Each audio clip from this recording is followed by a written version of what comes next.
Recording. It's a bit weird in here. I'm just going to turn on the sound.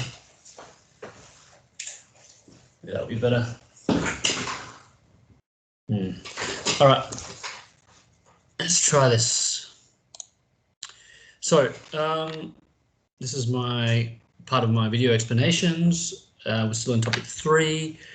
I'm gonna look at the Boston Massacre with you in this video explanation. Now, so if I look at the Stamp Act and the Townsend Acts, which are the two most significant acts in all of the acts, basically. You will learn about the Coercive Act as well, but that's not until topic 4. So we're still in topic 3, and the culmination of all these acts and all this response by the colonists and then by Britain culminates in the Boston Massacre. All right. So the Boston Massacre of 1770. So the Townsend duties are still ongoing. All right, they get introduced 1767, which is Britain's response to the repeal of the Stamp Act. So Britain doesn't like that they had to repeal the Stamp Act. They still want to take revenue off the colonies. So they initiate the Townsend duties. And before that, they initiate the Quartering Act. So, which means the Quartering Act, which you've looked at, basically means that the colonists have to quarter British troops. Now, due to the response, which is not just intellectual and not just by the colonies from the political, so elite view, but also by the mob, and then also by Samuel Adams through the circular letter. Now, Britain is threatened by the circular letter. Now, the circular letter by Samuel Adams is significant because the colonists start to respond and become closer together because of the circular letter. And then what Britain does is any assembly, right, any colonial assembly, so basically colonial parliament, but you've got to call it an assembly. So any colonial assembly, like the House of Burgesses or the Massachusetts Assembly, any one of them that supports the circular letter, Britain shuts down. So this is Britain now shutting down colonial governments.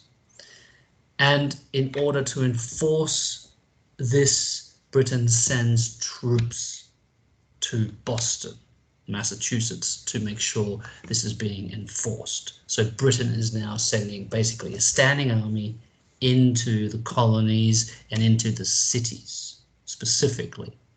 So that's what happened. Now, the Boston Massacre of 1770 we have to see as the climax of the taxes and tensions period. So by 1770, almost 2,000 British troops are stationed now in Boston. Far from ending the town's discontent, the presence of British troops became a constant aggravation of colonial grievances, particularly for patriots who believed in Enlightenment rights because they were inspired by Locke, and a standing army is a prelude to tyranny, and thus a population can revolt. So there was problems with quartering. Bostonians were harassed by the British troops. British soldiers took part-time jobs, increasing employment competition for Bostonians. British soldiers were also willing to work for less pay. Brawls between troops and Bostonians, particularly Sons of Liberty, were common. Boston newspapers also fabricated stories of British soldiers' brutality and debauchery, which means Boston newspapers that were patriots would actually fabricate and take liberties with what was going on, and it was a form of propaganda. Now, infringement of rights, so something that we've been doing the whole time. Now, individuals have the right to privacy within their home. However, through the Quartering Act, Britain said that colonials have to quarter British troops. So the quartering of another army led to natural rights of property being infringed upon. Also, Locke's second treatise, which said the presence of a standing army is a prelude to tyranny, was now infringed upon. And thirdly, the English Bill of Rights, which prohibited the use of a standing army in peacetime, which seemed hypocritical to many colonists.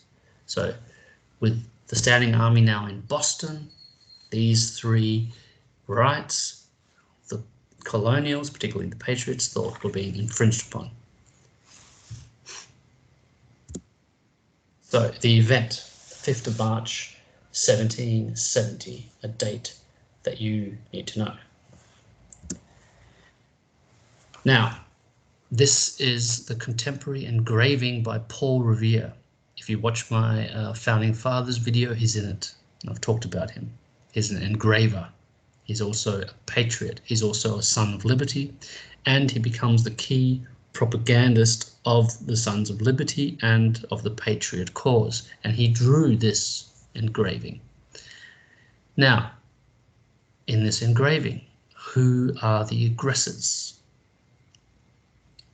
Now, the British troops wear red. This is in Boston, in the town square. British troops are also known as redcoats, so the British regulars. As you can see, they are firing on this crowd of Bostonians. A lot of them are on the ground dead, bleeding.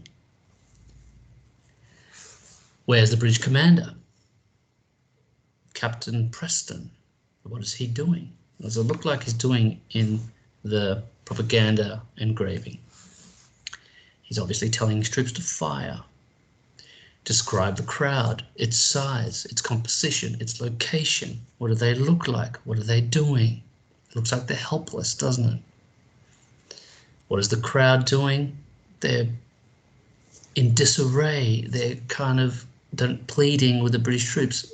They're peaceful. None of them have got any arms, do they? So why is it propaganda? What time of day is it? Is it nighttime or is it daytime? Now, the actual event happened at night, but this engraving shows the day. What is written at the top of the engraving? Now, what is written there says that this is a terrible occurrence, and it's actually in your textbook. It's on 96.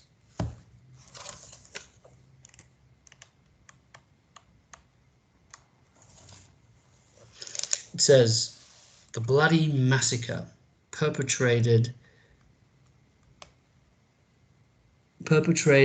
on King Street. This is King Street, actually in Boston Town Square, Street, Boston, on the 5th of March, 1770, by a party of the 29th Regiment. This is the 29th Regiment.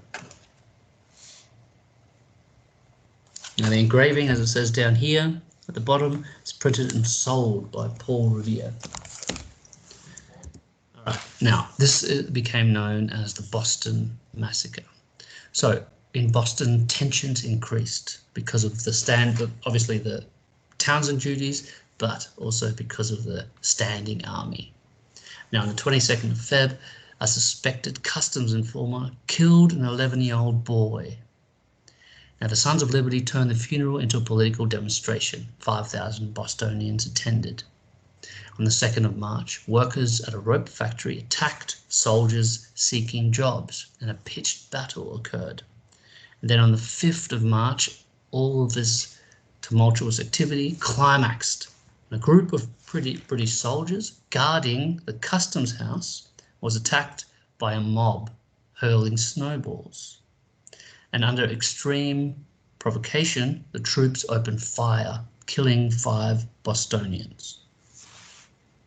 Let's have a look at some of them, some of the perspectives.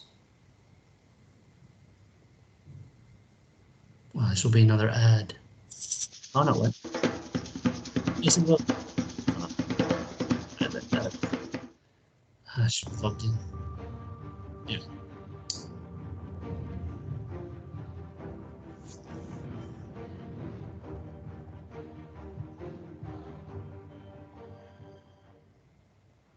In 1763, Great Britain defeated the French and their Native American allies in the French and Indian War. Defending the American colonies was expensive, and to help pay for it, the British started taxing American goods like sugar, paper, and tea. Colonists were frustrated. They couldn't even vote in Parliament, and American patriots protested through petitions, boycotts, and violence. Massachusetts was especially vocal in its dissent. The arrival of British redcoats to keep order in Boston convinced many patriots that oppression was coming. One evening, an argument between a small redcoat contingent and local patriots escalated into a scuffle. Soon, an angry crowd had gathered. Lobster scoundrels! No one wants you here. Go back to England. The dirty dogs put rocks in the snowballs. Amidst the melee, someone yelled fire. No one knew whom. I can't see. The captain ordered us to fire.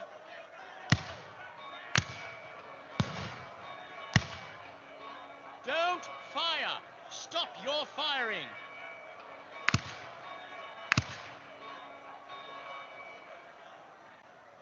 Five Bostonians were killed, including African-American Crispus Attucks, who is sometimes called the first man killed in the American Revolution. The colonists were furious. The British troops were moved out of the city, the soldiers involved were arrested, and engravers like Paul Revere of future fame published lithographs of the bloody massacre. Believing that everyone deserved a fair trial, a local lawyer and future president, John Adams, agreed to defend the soldiers. To everyone's surprise, all the soldiers except two were found innocent because they were acting in self-defense. The trial gave John a national reputation, launching him to the Continental Congress, where he would become a founding father and help write the Declaration of Independence. But the people of Massachusetts would not forget the Boston Massacre. In a few years, violence broke out again and set off the American Revolution. There. Obviously, you can watch all these in your own accord. Here's another version of it. This is a version from the TV show Sons of Liberty, but it will give you a bit of an idea. This isn't.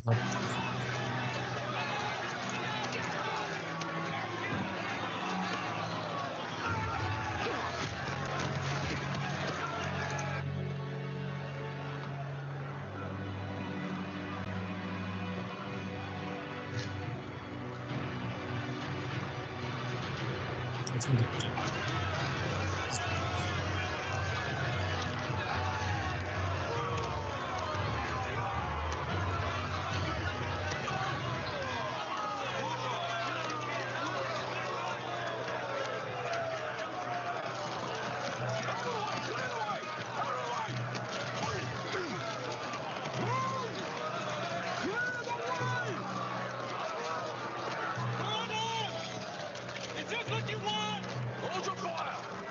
Do not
All right, there's a different perspective of the scene.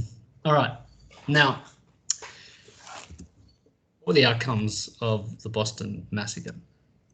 Now, obviously, it wasn't a massacre. There was only 5 Bostonians were killed, but still, because it was portrayed, particularly by Paul Revere, as a massacre, it's gone down in history with that name, the Boston Massacre. And it's more about the outcomes than actually the event. So, in terms of propaganda, it's significant. So, Samuel Adams, his political machine, because remember, he's the leader of the Sons of Liberty and basically the Circular Letter and the Loyal Nine, incredibly influential person in this time period. He gave the impression that there had been a deliberate massacre. Now, obviously, in that Sons of Video portrayal of it, that man that you see in it, that's meant to be Samuel Adams, but obviously it's based on historical events, but it's not completely accurate. But that was meant to be Samuel Adams. Anyway, a version of events that was accepted by most Americans. Now, the way Samuel Adams and Paul Revere depicted it was deliberate propaganda to basically provoke a response, a colonial patriotic response. Now, obviously, liberties were taken with it, and it was totally turned into quite a drama that it wasn't. However, the funeral of the dead were occasions for mass political demonstrations which happened, and this date and this massacre became an American cause, and they were seen as martyrs. So a martyr is a person who was killed because of their beliefs, and in Boston, all the way until the Declaration of Independence and the Revolutionary War, this day was mourned by Bostonians, right, for years as a day of mourning. Now, the massacre as propaganda. Now, the event was used as propaganda to demand the removal of the British troops, so the standing army. American newspaper turned the massacre into a rallying point. It symbolized a common struggle to unite the colonies into a single political body. So similar to the Circular Letter. Now, one of the first moments when a sense of American nationalism began to arise, and this is why the Boston Massacre is significant, because the outcome was patriotic. So people in America, who are obviously British Americans, they weren't American yet, saw themselves now, because of the massacre and everything that had happened, as different. And then American nationalism started to come around. Like, Britain attacked us, attacked Americans, and they killed them. And now they're martyrs for a cause. So this is one of the main causes. So this is more of a short-term cause of revolutionary sentiment. So I've got three different perspectives here of what was going on in the media because of the Boston Massacre. So I've got this one from the London Chronicle. It's obviously more of a loyalist one. On the 5th of March, a number of townspeople, after insulting in the barracks, attacked a sentry. Captain Preston sent a non-commissioned officer and 12 men to his assistance, and soon after followed himself. This party was also attacked and insulted by the mob, and one of them, receiving a blow, fired his piece. So that's obviously saying that the soldiers were provoked, and this is more favourable towards the soldiers, and it's saying that the mob, basically it's the mob's fault. Whereas on this side, in the Boston Gazette, on this, the captain commanded them to fire. He said again, "Damn you, fire. Be the consequence what it will." That's obviously vilifying the British soldiers. And then this one, he uses the word Americans, which is quite significant. So Americans bear in resemblance the horrid massacre when 5 of your fellow countrymen lay basely and most inhumanely murdered. So what's significant about this perspective, it says Americans, so it's really patriotic. It says Americans. It says, remember that this was a horrible massacre when 5 of your own, your fellow countrymen, this is saying, we're American, we're not British, we're different to them. All right, so this is patriotism and difference. Lay basely and most inhumanely murdered. So it's saying that they were murdered by these other people, these British people who are horrible, and they're not like us. So it's an appeal to patriotism.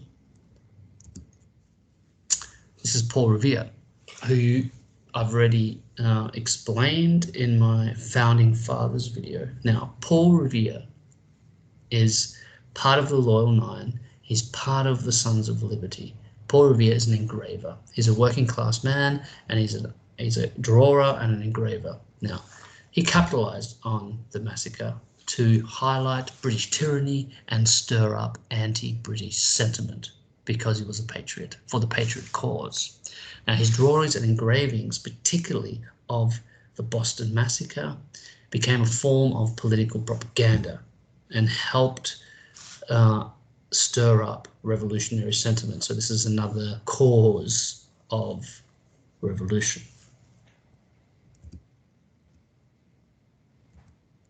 All right, so what was the British response to this? Now, they already responded to all the unrest that was going on by sending British regulars to Boston to control the protests against the Townsend duties. Now, this backfired because it resulted in even more protest, because it resulted in the Boston Massacre. So now Britain tried to actually send the troops there to calm things down, but the effect was the massacre, which resulted in propaganda for the patriot cause, strengthened the patriot cause, brought more unity of the colonists together, and for the first time you've got actual patriotism coming up, where the Americans are calling themselves American and they call themselves different. They're saying they're different people, they're saying they're different countrymen. Now, the British government, led now by Prime Minister Lord North, who will stay our Prime Minister now almost till the end of our study, was concerned by events in Boston. Now, by the end of March 1770, North secured the repeal of the Townsend duties in Parliament, except the duty on tea. North saw the tea duty as a mark of the supremacy of Parliament. So, another outcome of the Boston Massacre is that Britain finally repealed the Townsend duties. However, Britain didn't repeal all the duties. They left the duty on tea on purpose, just to show the colonies who's boss still. Let's have a look at some historical interpretations. This is a really long one by Howard Zine, but it's significant. So I'm going to tell you what Zine says. On March the 5th, 1770, grievances of rope makers against British soldiers taking their jobs led to a fight. A crowd gathered in front of the customs house and began provoking the soldiers, who fired and killed first Crispus Atticus, a mulatto worker, then others. This became known as the Boston Massacre. Feelings against the British mounted quickly. There was anger at the acquittal of 6 of the British soldiers who were punished by having their thumbs branded and were discharged from the army.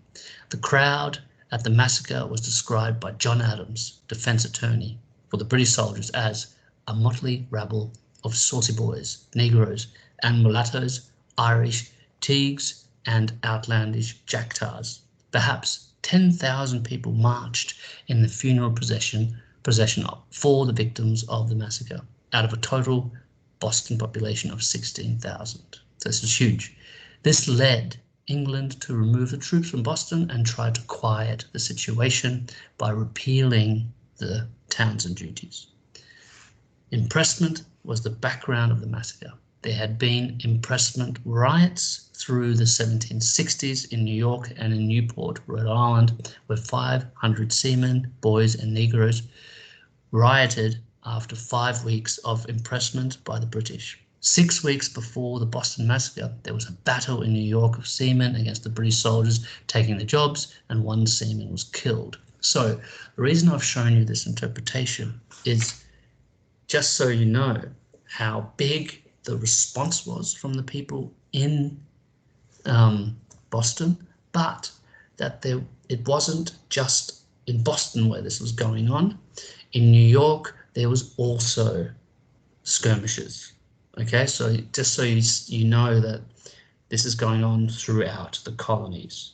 All right, even though we're looking at Boston as a bit of an example, this is going on throughout the colonies, and the tensions are quite similar. Because if it wasn't similar, they wouldn't be getting together.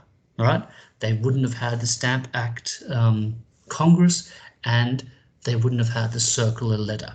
It wouldn't have worked. All right, and it did during the Townsend duties. So this is why this is a colonial-wide experience, not just a New England experience. All right, and I'll leave it there.